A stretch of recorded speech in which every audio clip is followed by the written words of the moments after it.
Assalamualaikum warahmatullahi wabarakatuh dan salam sejahtera untuk kita semua.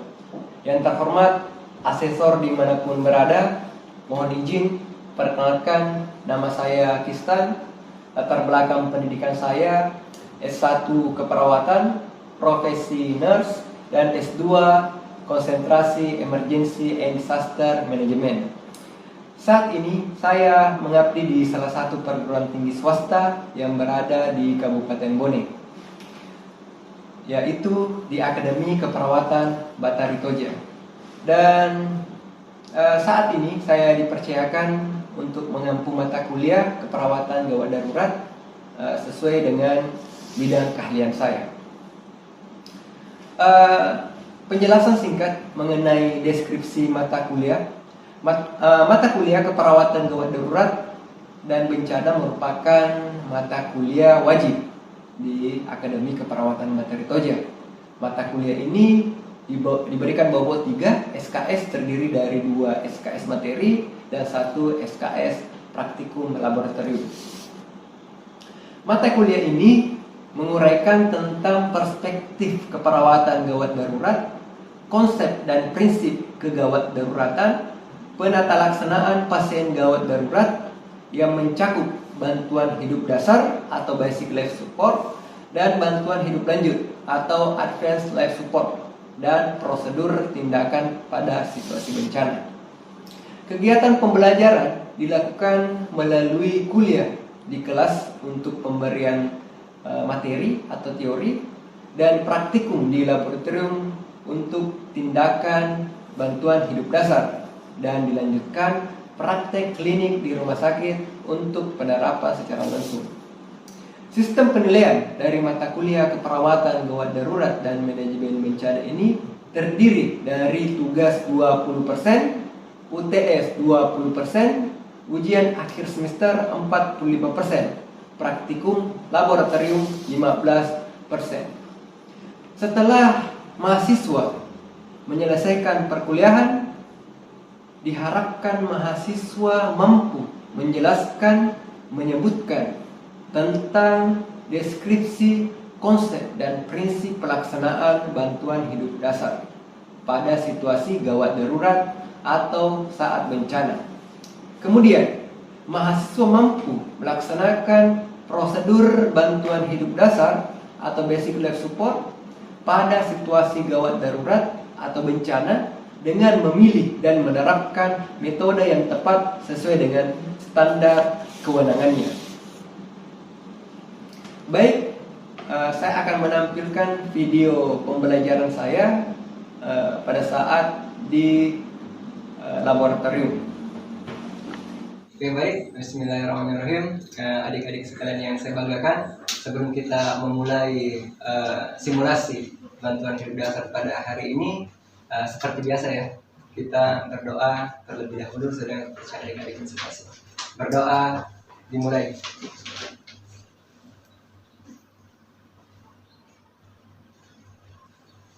Oke, selesai. Ya. Assalamualaikum warahmatullahi wabarakatuh.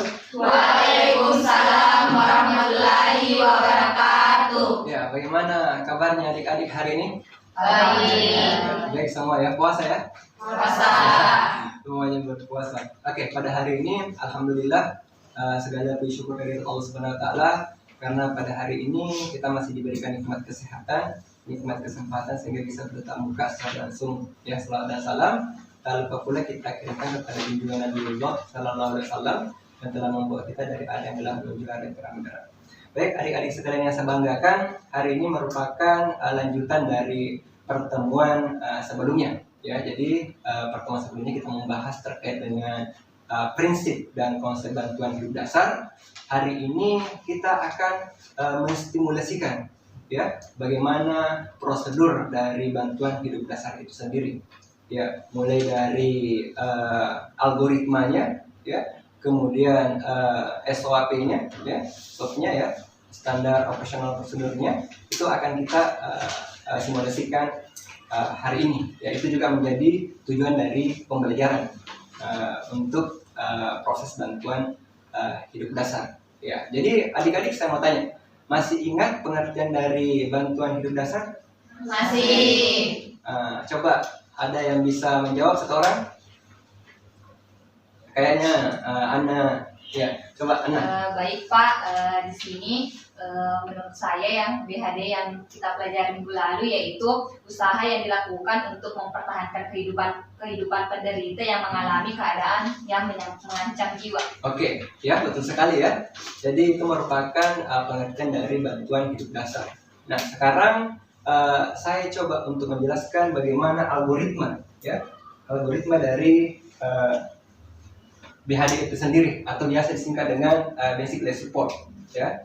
Jadi algoritma yang pertama, algoritma BHD 2000. Jadi ada perbedaan ya antara AHA 2015 dengan AHA 2020. Ya, jadi ada perbedaan sedikit. Nanti kita coba ini jelaskan apa perbedaan itu. Ya.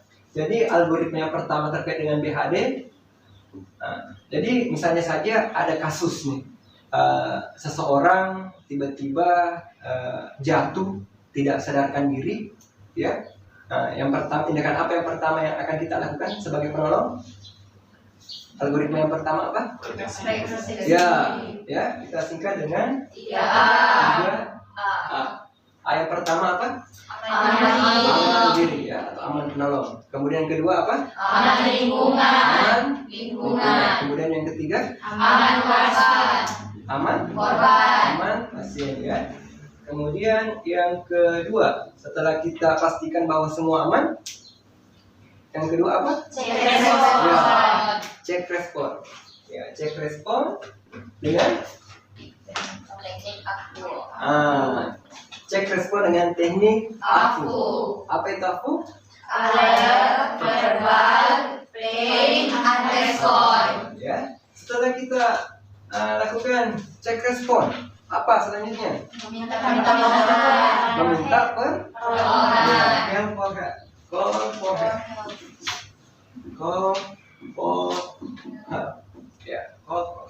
Nah, setelah kita meminta bantuan, apa yang selanjutnya kita lakukan? Cek nadi dan cek Pernapasan. Ya, pasti ingat rupanya ya. Cek nadi dan cek Pernapasan. Selanjutnya, setelah kita cek nadi dan cek pernafasan, apa teknik untuk mengecek ini? Duduk, listen, and breathe. Ya, ceknya itu duduk. Apa yang kita lihat? Ya, perkembangan dada. Ya, kemudian listen. Yang kita dengar? Suara nafas. Ya, suara nafas ya, pernapas. Apakah ada suara tambahan atau tidak? Nah, ini yang menjadi perbedaan antara AHA 2015 dengan update AHA 2020. Kalau AHA 2015 kita mendengar dengan mendekatkan telinga di mulut pasien atau mulut korban. Kalau update AHA 2020 itu kita tidak dianjurkan untuk seperti itu. Jadi hanya tidak mendekatkan telinga kita di mulut atau hidung klien atau pasien. Ya, hanya beberapa jarak, ya, tidak boleh terlalu dekat karena ini menyebabkan kita takutkan ada partikel yang keluar dari mulut korban, kemudian sampai kita menghirup, ya. Nah, makanya AHA 2020 itu tidak menyarankan untuk mendekatkan telinga di mulut klien, ya. Kemudian apalagi? Look, listen, feel. Nah, apa yang kita raba? Nadi apa? Nadi karotis. Ya, jadi untuk proses algoritma ini, cek nadi dan cek pernapasan itu kita dianjurkan hanya 10 detik, tidak boleh lebih. Jadi kita cek nadinya, ya, kemudian cek lihat pernapasannya, kemudian kita dengar suara nafasnya seperti apa. Ya, ketika kita cek nadi, kemudian nadinya tidak teraba, apa yang harus kita lakukan? Ya, kita melakukan RJP dengan 5 siklus. Satu siklus terdiri dari 30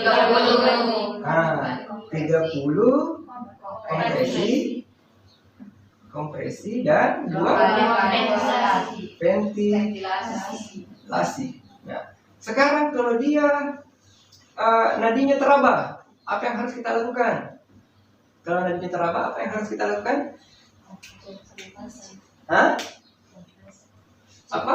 Cek pernapasan. Cek pernapasan. Ya, kita harus cek pernapasan ya. Apakah pernapasannya adekuat atau tidak adekuat? Dikatakan adekuat kalau dia pernapasannya di atas 10 kali per menit. Kalau di bawah 10 kali per menit, berarti tidak adekuat. Nah, apa yang harus kita lakukan? Ventilasi. Pemberian atau rescue Breathing. breathing. Ya, paham ya sampai di sini? Ya, algoritmanya mungkin kurang lebih seperti itu. Nah, selanjutnya mungkin terakhir, kapan kita berhenti melakukan RJP? Nah, kapan kita berhenti? Masih ingat ya materi sebelumnya ya? Ya, Pak. Iya. Apa yuk? Kapan kita melakukan berhenti melakukan RJP? Penolong lelah. Ya, saat penolong Lelah. kelelahan. Ya, jadi saat penolong kelelahan sudah kita tidak melakukan RJP lagi. Kemudian yang kedua, Ada pasien ketika pasien sudah sadarkan diri, ya, atau sudah ada spontan sirkulasinya, ya. Kemudian yang ketiga apa? Ketika pasien meninggal, ya tanda jelasnya itu dia kaku. Kalau dia kaku, ya berarti sudah meninggal. Kemudian yang keempat apa? Hah? Ya, ketika ada perawat atau tenaga kesehatan yang terlatih datang membantu. Seperti itu ya. Ini merupakan algoritma dari BHD 2020, update 2020. Nah, setelah kita mengetahui algoritma ini, kita coba simulasikan ya bagaimana proses bantuan hidup dasar itu ya. Nah, jadi yang pertama adalah aman pasti. Jadi ada korban nih, ada korban tiba-tiba tidak sadarkan diri, jatuh tergeletak, kemudian kita datang sebagai penolong. Yang pertama yang harus kita lakukan adalah amankan diri dulu. Ya, kita aman. Ya, jadi kita menggunakan ya handscoot, alat pelindung diri. Ya, kita menggunakan alat pelindung diri.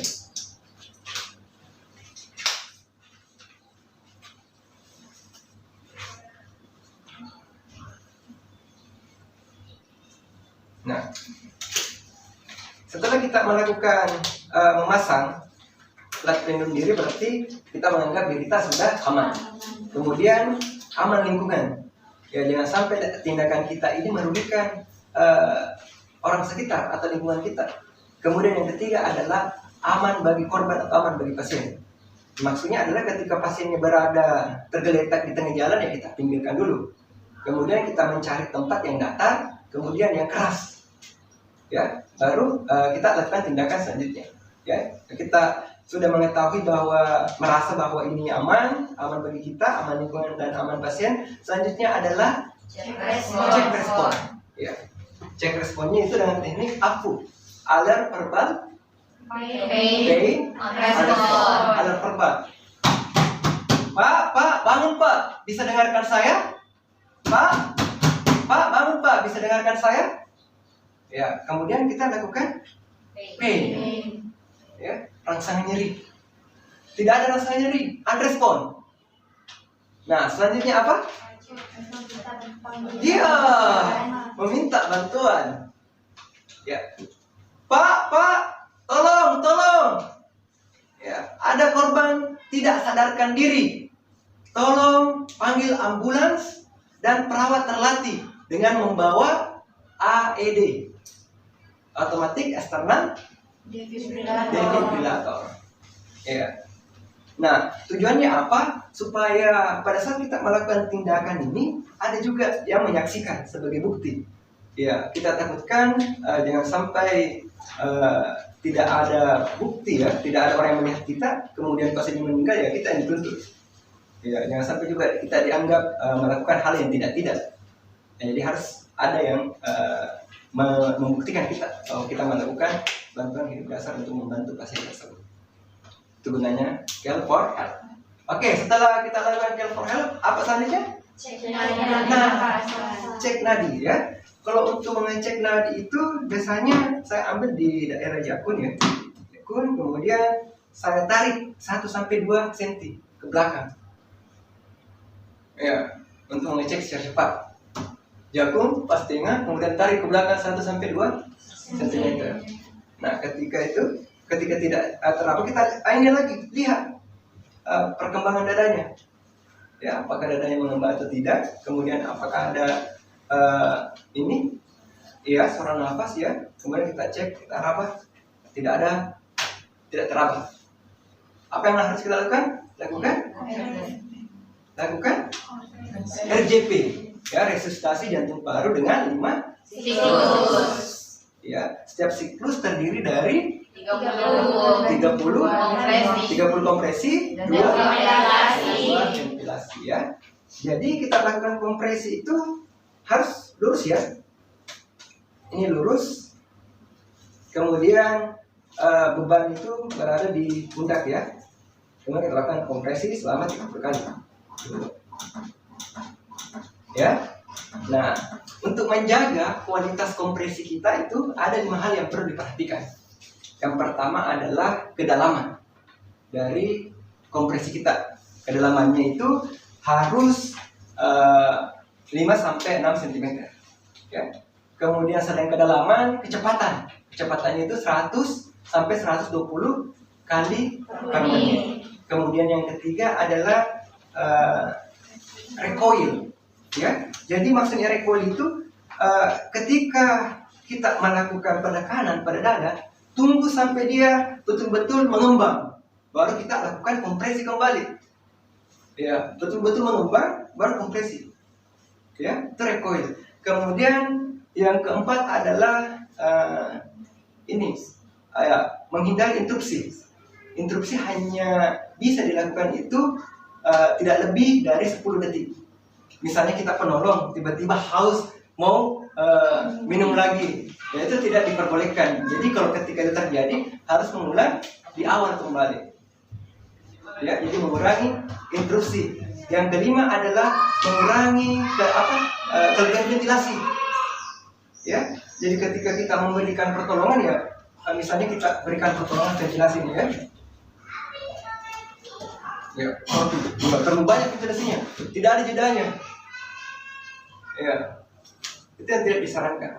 Ya, nah setelah kita lakukan RJP, kemudian kita lakukan ventilasi. Ventilasi itu diberikan selama 2 menit, ya, dengan 20-24 kali per menit, selama 2 menit. Ya, untuk ventilasinya, untuk rescue breathing diberikan. Ya, kapan diberikan itu? Ketika si korban ini setelah kita lakukan RJP, kemudian kita raba, kita lihat volume dadanya, kemudian kita raba, ternyata sudah ada nadi karotis, tapi pernafasannya belum adekuat. Dikatakan belum adekuat itu ketika pernafasannya di bawah 10 kali per menit. Maka kita lakukan ventilasi. Ventilasi itu diberikan seperti tadi, 20-24 kali per menit selama 2 menit. Setelah dilakukan 2 menit, kita lakukan evaluasi lagi. Ya, dengan teknik look, seperti itu. Ya, ketika sudah kita merasa nadinya sudah teraba, kemudian sudah adekuat pernafasannya, selanjutnya kita lakukan recovery, posisi recovery sambil menunggu pertolongan datang. Paham ya adik-adik? Nah, selanjutnya mungkin ada relawan, ya, relawan 2 orang penolong untuk melakukan simulasi. Ayo, angkat tangan siapa? Nah, Ana sama Juanda, ayo silakan. Ana dengan Juanda.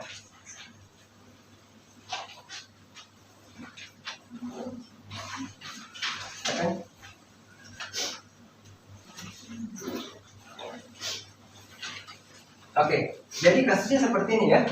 Ada pasien atau korban tiba-tiba jatuh, tidak sadarkan diri, jatuh terlentang. Nah, sebagai seorang penolong apa yang akan Juanda lakukan? Pertama apa?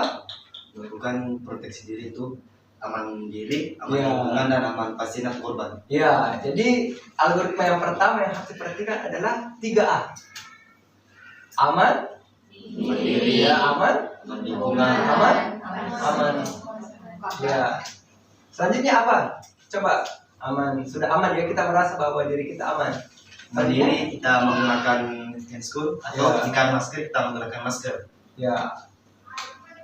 Alat pelindung diri ya.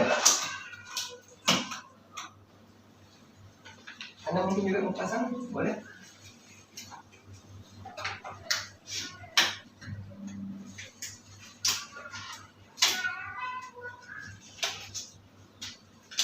Oke. Setelah penolong merasa dirinya aman, apa selanjutnya yang dilakukan? Nah, selanjutnya adalah cek respon. Silakan, coba lakukan cek respon. Dengan cara teknik AFU. Ya, Pak, bangun Pak, apakah Bapak mendengarkan saya? oke. Kemudian tidak ada respon apa lagi setelah itu? Kita memberikan rangsangan nyeri. Rangsangan nyeri, silahkan. Nah, tidak ada rangsangan nyerinya, tidak ada respon lagi. Unrespon. Selanjutnya apa yang harus kita lakukan? Meminta pertolongan Ya, call for help. dengan cara tolong, ada korban tidak sadarkan diri di sini. Ya, Cepat toh panggil ambulans dan perawat terlatih dan membawa AED. iya dengan membawa AED ya, otomatik eksternal. Oke, selanjutnya setelah kita panggil ini, setelah kita panggil apa lagi? Cek nadi dan pernapasan. Ya, cek nadi dan cek pernafasan. Kira-kira selama berapa detik? Ya, tidak boleh lebih dari 10 detik ya. Oke, silahkan. Apa yang kita lihat dulu? Kembang kempis dada. Oke, pernafasannya ya. Kemudian apa lagi? Kita listen. Di pernapasan. Ya. Ada suara. Ya, apakah ada suara atau tidak ya? Kemudian kita raba. Apa yang kita raba? Karotis. Nadi Nadi karotis. karotis. Ya, bagaimana caranya? Dengan cara karotis. dua jari dari karotis menarik ke belakang 1 sampai 2 cm. Ya, oke. Ternyata tidak ada nadi yang teraba. Apa yang harus kita lakukan? Melakukan RTP Ya, lakukan RGB selama 5 siklus. 5 siklus, masing-masing satu siklus 30 kali kompresi. 30 kompresi, Dan 2 dua ventilasi. Oke, silakan lakukan RGB. Ingat ya, kualitas RGB.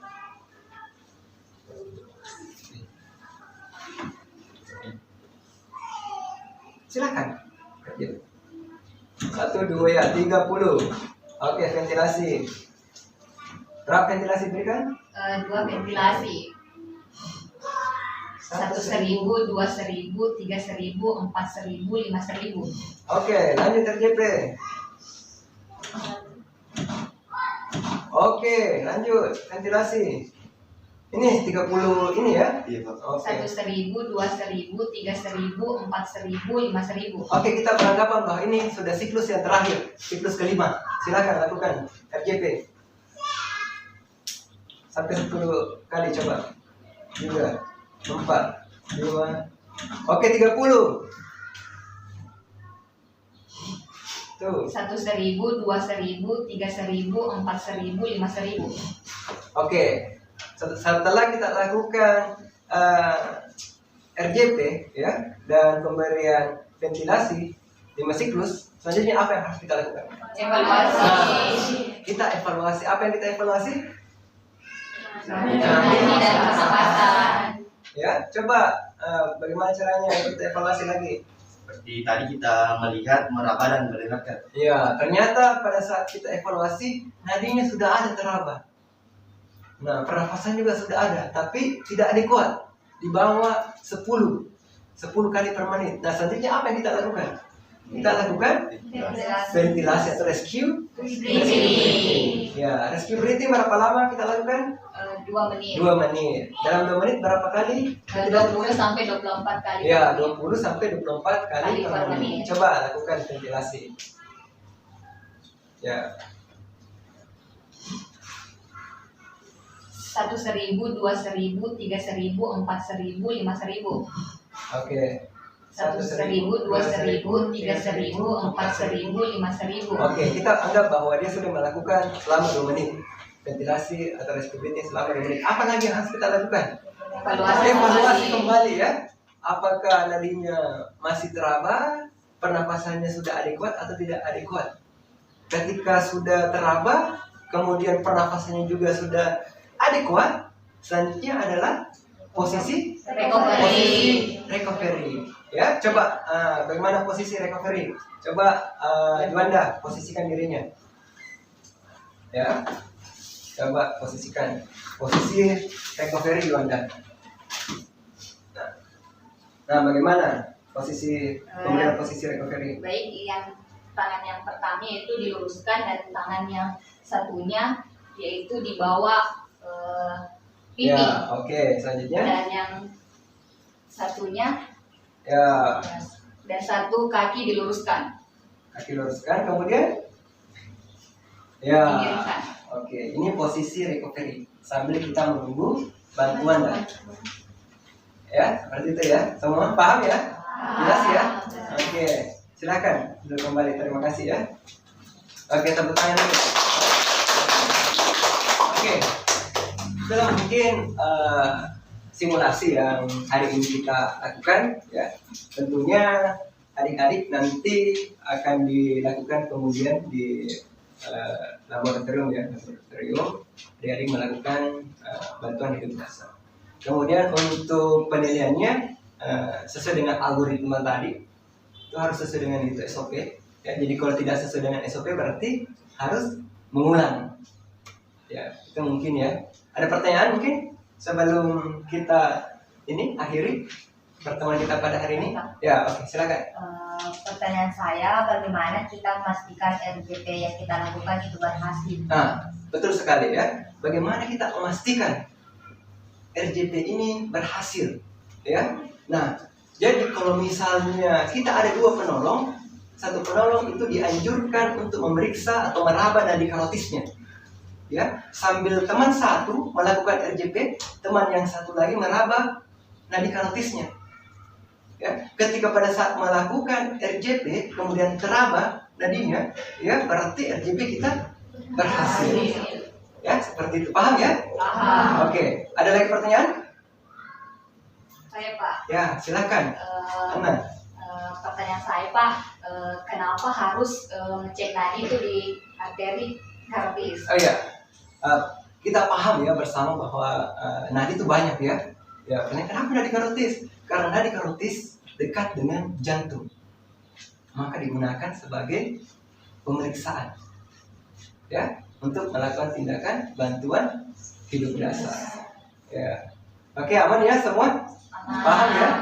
Oke, kalau saya bisa simpulkan pertemuan kita pada hari ini, mulai dari awal kapan kita harus melakukan RJP itu ketika kita meraba, kita tidak meraba nadi karotis, ya, baru kita lakukan RJP. Kapan kita berhenti melakukan RJP? Itu tadi. Yang pertama ketika si penolong kecapean, kemudian datang bantuan, ya, penolong yang lebih ahli dibandingkan dengan kita. Kemudian yang ketiga adalah pasien sudah sadar, ya, atau ada spontanitas sirkulasi, ya. Kemudian yang keempat, pasien meninggal. Nah, biasanya itu dia kaku pasiennya, ya. Kemudian ingat pada saat melakukan keberhasilan RJP itu dilihat dari kedalamannya, kemudian kecepatannya, recoilnya, ya, hindari interupsi. Kemudian yang terakhir adalah jangan memberikan ventilasi yang berlebihan. Ya, itu mungkin ya yang bisa saya sampaikan pada hari ini. Ya, terima kasih adik-adik yang saya banggakan. Tentunya adik-adik nantinya akan dilakukan ujian OSCE. Ingat ya, belajar ya. Oke, bisa rasa cukup pertemuan kita pada hari ini. Saya akhiri dengan ucapan wabillahi taufiq wal hidayah. Waridhoi walinaya. Wassalamualaikum warahmatullahi wabarakatuh. Waalaikumsalam warahmatullahi wabarakatuh.